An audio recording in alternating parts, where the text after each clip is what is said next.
We're going to share some of our rapid-fire instant reactions to NFL Week 6 here on today's RotoViz Overtime. We have Shawn Siegele on location, so we're going to try and get into it, dive in nice and quick, get you a short, concise episode.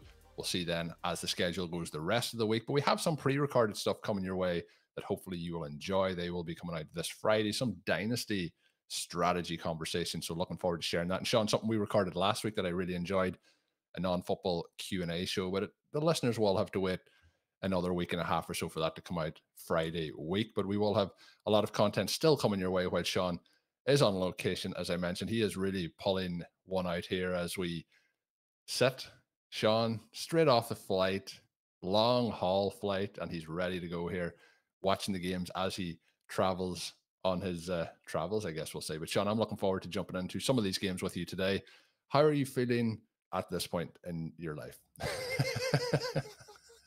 Good, Colin, good. I mean, I haven't slept or eaten in about 36 hours, so good, right? I mean, this is going to be 100%. A spoiler for the show that's coming up on the Q&A, Shawn mentions not about intermittent fasting, so the travel has been good for that process, I assume? Yeah, so there's going to be a lot of eating on this trip. It didn't make sense to eat the overseas plane. We'll just call it food, but it didn't make sense to dive into that when there's so much stuff coming. Usually not the highest quality of food. My wife, I will, and she won't mind me saying this, I would say the toughest critic on food on an airplane that you will ever see, and usually that leads to the point where she refuses to take the tray from the cabin crew. So we are going to get into the NFL action, Shawn. I think we'll start this one off. We have a few RotoViz Overtime reanimator players that we should talk about at the running back position. Do you want to go the Raheem Mostert route? Do you want to go the Travis Etienne route here to kick things off? I think we should go with Raheem Mostert, who we did talk in our show towards the end of last week, the running backs and the running back rankings rest of season. I mentioned that he is somebody that could potentially be bumped up a tier with the injury to Travis Etienne, and he kind of didn't do anything to hurt that case in NFL Week 6 as he got into the end zone numerous times. This was an interesting game because while they faced off in this one against the Panthers started off 14-0, then they find themselves 28-14 down, and it ends up being 42-21 to the Dolphins, where we have situations where players, are rested in that, two does come out. Mike White then throws one pass that leads to being an interception for pick 6. Mostert, though, 17 for 115 on the ground, 2 touchdowns going his way, 3 for 17 and 1 touchdown in the air. I thought this was, outside of them going 14-0 down, a pretty good performance all around by the Dolphins. Tyreek Hill continues to push towards breaking records, 6 for 163 and 1 touchdown for him. Do you have a kind of scary moment where he pulls up, goes out of the game, seemed though to be cramp related. He comes back in and gets the rest of the job done. We did see some more use of Jaylen Waddle in this, which was nice. 9 targets, 7 receptions, 51 yards and a touchdown. Very concentrated usage between Hill, Waddle, and then we also did have Ahmed, who had 5 targets, but outside of that, Mostert then 3 targets. Nothing else really happening throughout the rest of the team. But Shawn, the Dolphins continued here, business as usual, on a weekend which was where some of the unbeaten teams are now 5-1. Where the Dolphins obviously lose a couple of weeks ago, but this week saw the 49ers drop a result. We've seen the Eagles drop a result. So a couple of teams down 5-1, but the Dolphins' historic start to the season continues here and shows no real signs of letting down, even without Achane in the lineup. And this was one where the Carolina Panthers came out and really took it to them early. Chuba Hubbard looked fantastic on that first drive. He ends up with 88 rushing yards and a touchdown. Especially if you take the receiving element of it away, he's probably a better pure runner than Miles Sanders. I think he deserves to be a starting running back in the league. He gets a chance this week in a game where you're probably going to get games scripted out. Now, he does carry 19 times. Anytime you get 19 carries, you can't argue with that. But the way he was going early, had a real chance to put up an epic game. We do continue to see that from Adam Theilen, who gets the early touchdown to put him up 14-0. He's very involved in the 2-minute drill. You get a lot of production from him and then really no production from anywhere else.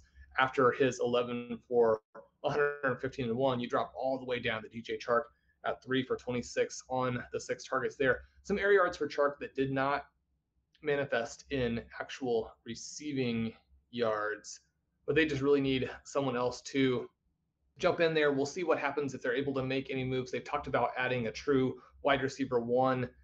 Bryce Young, I thought, took a step back in this one after he looked pretty compelling in garbage time the previous week. Now, obviously, by noting that it's garbage time, a little bit different environment there, but for him to come out, average less than 6 yards per pass, take 4 sacks, against a Miami Dolphins defense that is going to be aggressive at times, is going to put some pressure on you, but also a team that you can attack, you can score on, to get up 14-0 and then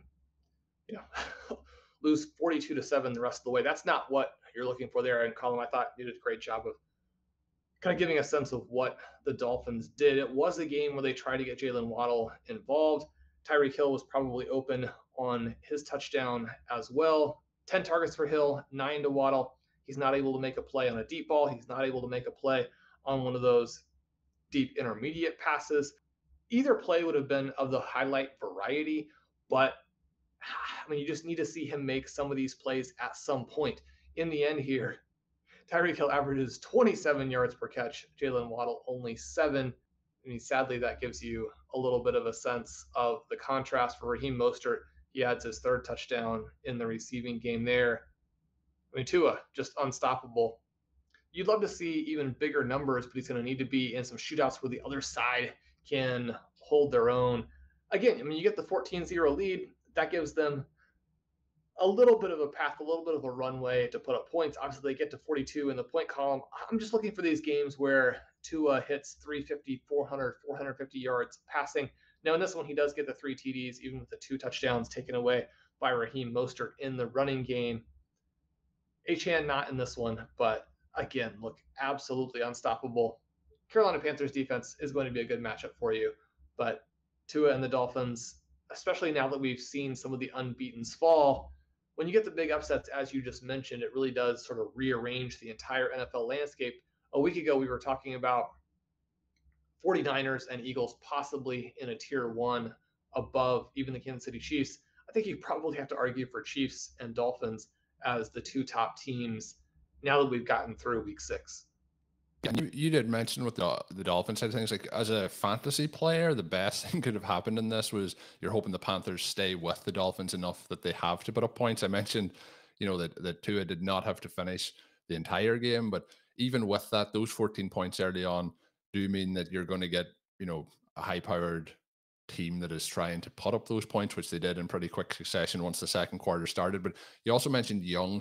I think Young had some of his best passes in this as an NFL player. There's still some concerns there, but you mentioned as well with the wide receivers and the options that are there. You get Adam Thielen, DJ Chark, Tommy Tremble, Jonathan Mingo.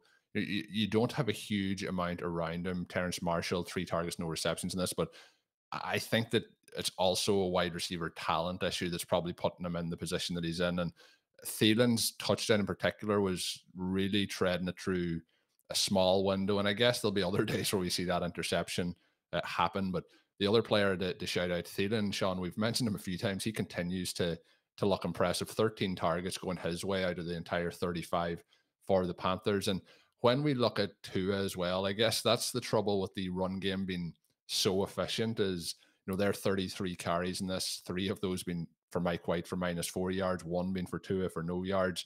It's 162 rushing yards and 3 touchdowns. So the efficiency of the running game kind of might limit the upside sometimes off the pass game.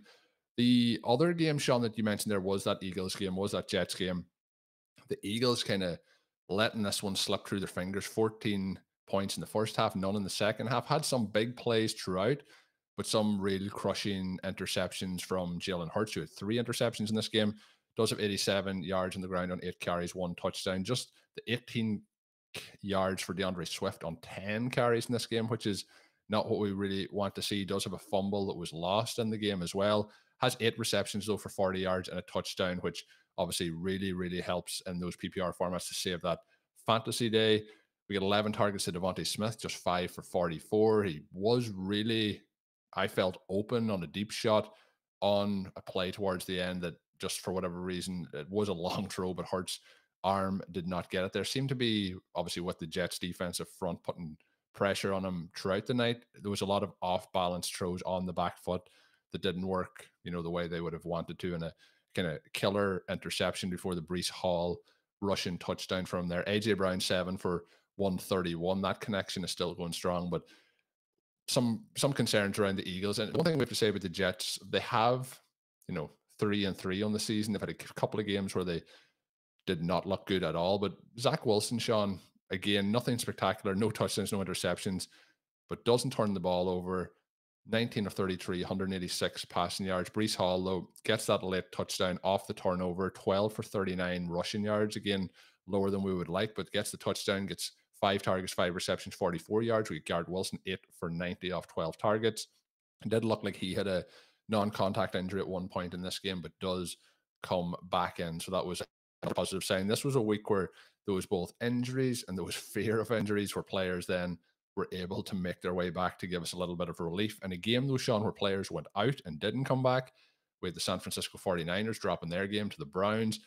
The Browns they're a tough watch at all times. But Amari Cooper with a few big catches in this. He did have a 58-yard reception, a couple of contested catches, 4 for 108 on 8 targets for him. PJ Walker and at the starting quarterback. The throws 2 interceptions, Shawn, 18 of 34, 192 yards. The one thing I will say is the offense doesn't look any worse with PJ Walker than it does with Deshaun Watson. And I think that tells you all you know about how Watson's season is going thus far. On the other side, 10 targets for Brandon Aiyuk, just 4 receptions, 76 yards. Gets a lot of that production in the final drive as they look to try and win this game with a field goal. The field goal is missed at the buzzer. We do get Brock Purdy having one of his toughest days, 12 of 27 for 125, 1 touchdown, 1 interception. Christian McCaffrey goes out in this one with an injury after he is a receiving touchdown. We get an injury as well to Deebo Samuel. So they will both be evaluated till we see the level of concern for those guys. But this was a game where not a good watch. So the Niners losing 17-19 to the Browns. That leads to those 2 undefeated records going on the same weekend. And Colm, those 2 upsets give us a real sense of just how tight these NFL games are. And if you don't execute, if you don't completely blow the other team out, then you get caught in some of these situations here, right? You look at the box score from this game, and it's pretty crazy because the Eagles do what they do. They pick up 7 out of their 14 third downs. The contrast there is obviously you're not expecting the Jets to. They only pick up 2 out of 11. The Eagles are 1 for 2 on 4th. The Jets also don't accomplish that. And a yards per play basis, the Eagles are up there at 5. Again, that's kind of what we expect from them. The Jets down at 4.1. I mean, this is a very lopsided game until you get to the turnovers.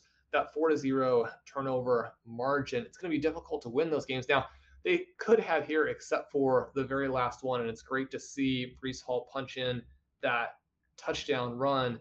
I mean, there are some holes there. There's a path for him to get through, but most running backs, I believe, would still not have scored that touchdown, even in a game where he is more or less bottled up. We know it's very difficult to run against this Philadelphia Eagles front. So even in a game where he goes 12 for 39 overall, he still makes the key run. He still punches it in. And you had mentioned on the Swift side that 8 for 40 and 1, really everything you need on the receiving side for Swift.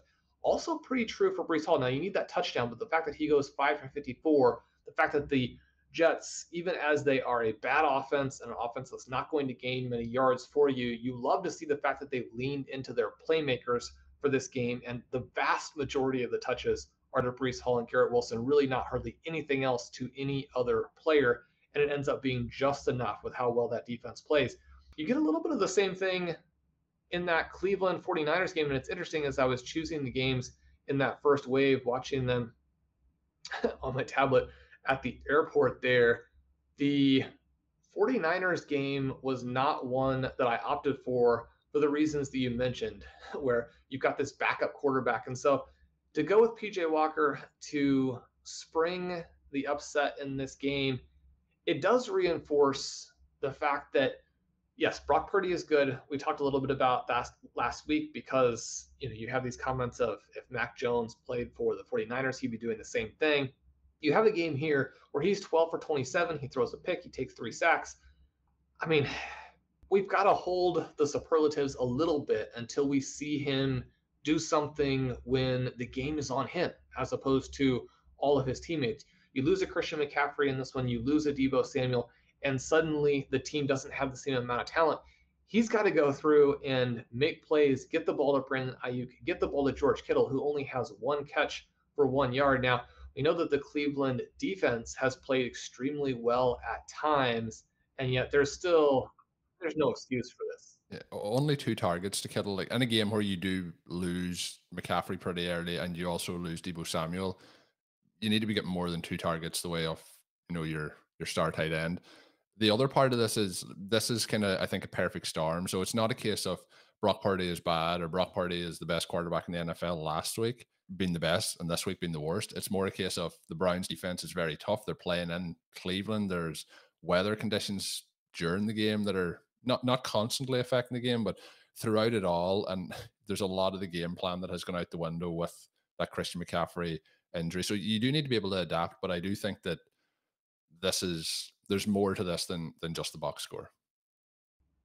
And we've got to give some credit to Jerome Ford as well. He doesn't get the touchdown in this game, but goes over 80 yards against, again, this fierce 49ers defense. It wasn't just the turnovers in this one, because the 49ers are able to force a couple of mistakes from PJ Walker as well.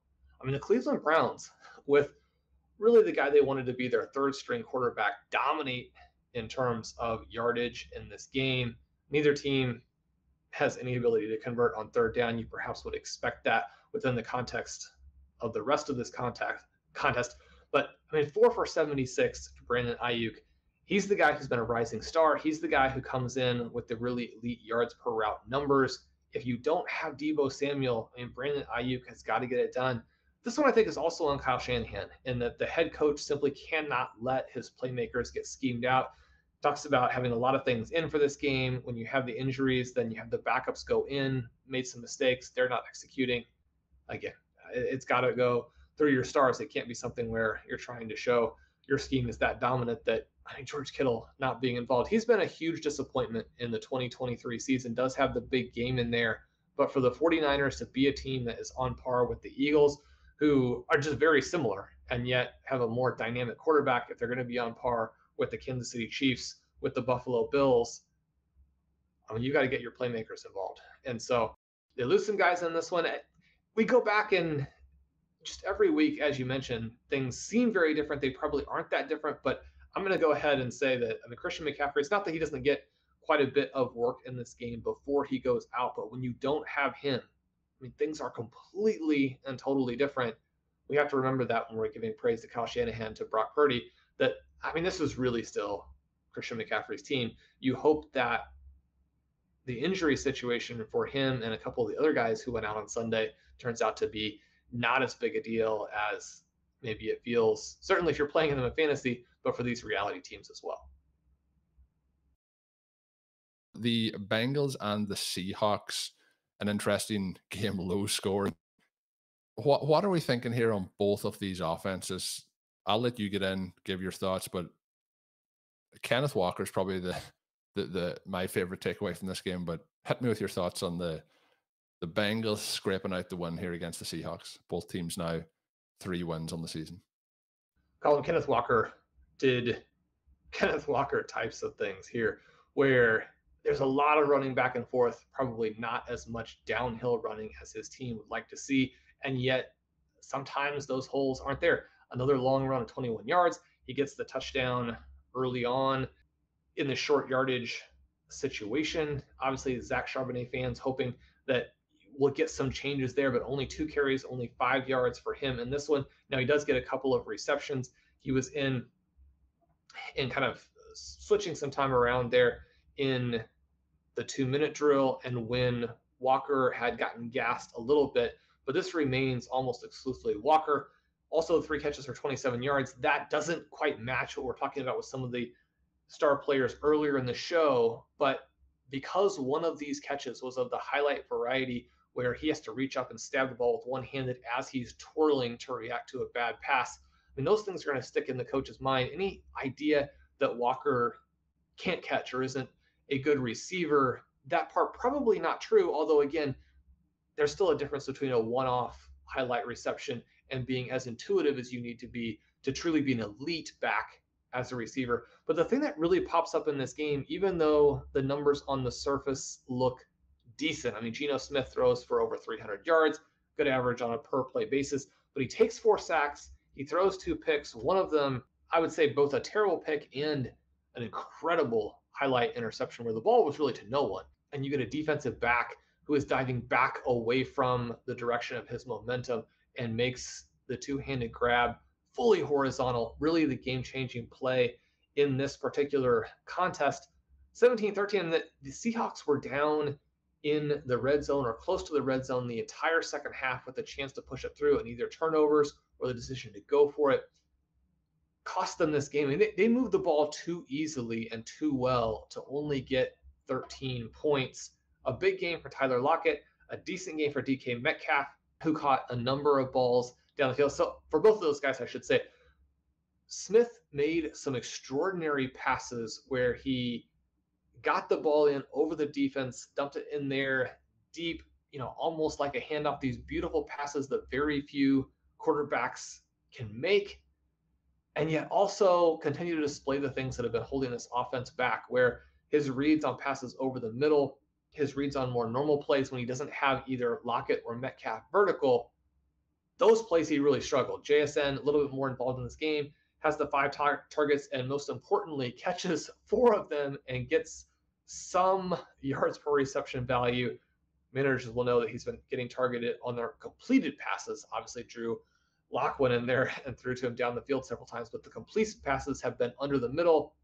He gets a little bit more depth. He gets a little bit more yardage in this game, and yet the Seahawks lost this game when Smith is not able to pull the trigger on a play where he was open behind the defense late, a pass that could have gone to the corner for a touchdown.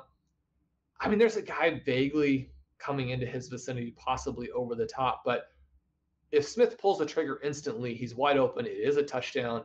Smith-Njigba was getting open at will in this game. They really needed to feature him more, both a higher route percentage that continues to be an issue, and then Smith has to pull the trigger. The backup quarterback did. As soon as he went in there, he found Smith-Njigba open multiple times. Now, did he hit him on those passes? That's where Lock starts to run into some issues.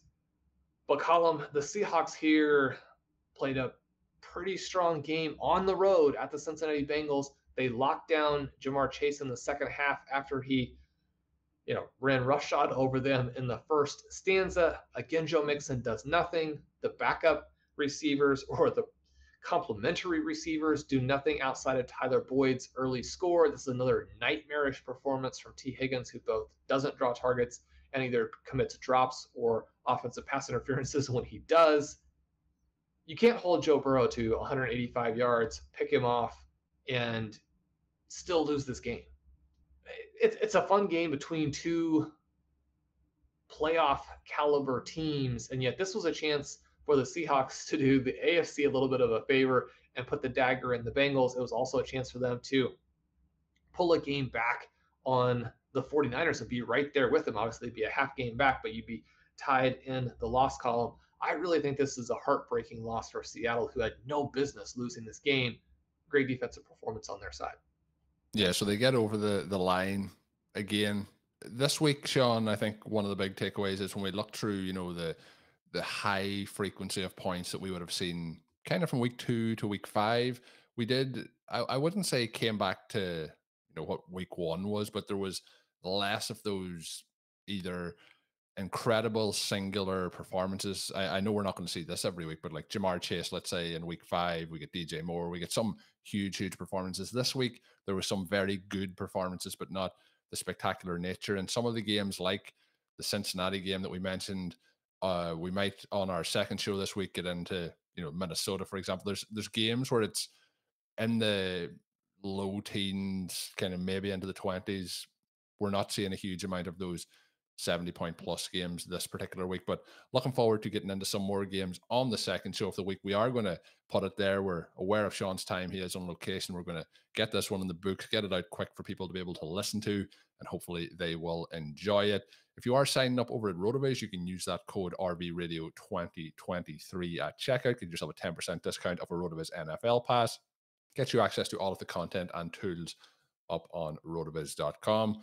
Shawn, we will be back with that edition. I'm hoping to drop it on Tuesday rather than the regular Wednesday time. So that is a reason for people to make sure they are subscribed to the RotoViz Overtime podcast feed to get it instantly. Who knows, if you leave a written review, maybe Shawn, it'll come out quicker if they leave written reviews. How do you think about that? Colm, you're all over these. I don't know if you can get them out quicker than you do, but certainly we appreciate all of those from the listeners. It helps us with the algorithm, and as people know, the algorithm is all in 2023. We thank you guys, and it just means so much to us that you listen and that you chime in with those. Like I say, it is a big help. Yeah, so we're going to let Shawn go. We're going to let him get some sleep. We're going to let him get some food after his long travel of almost 2 days, but we will have that other show to drop for you. So make sure you are subscribed to get that once it is available. My name is Colm Kelly. You can follow me on Twitter at @OverToMartin. My co-host is Shawn Siegele. Good luck on Monday Night Football. Hopefully the results go your way to get those wins. And until we are back, have a good one.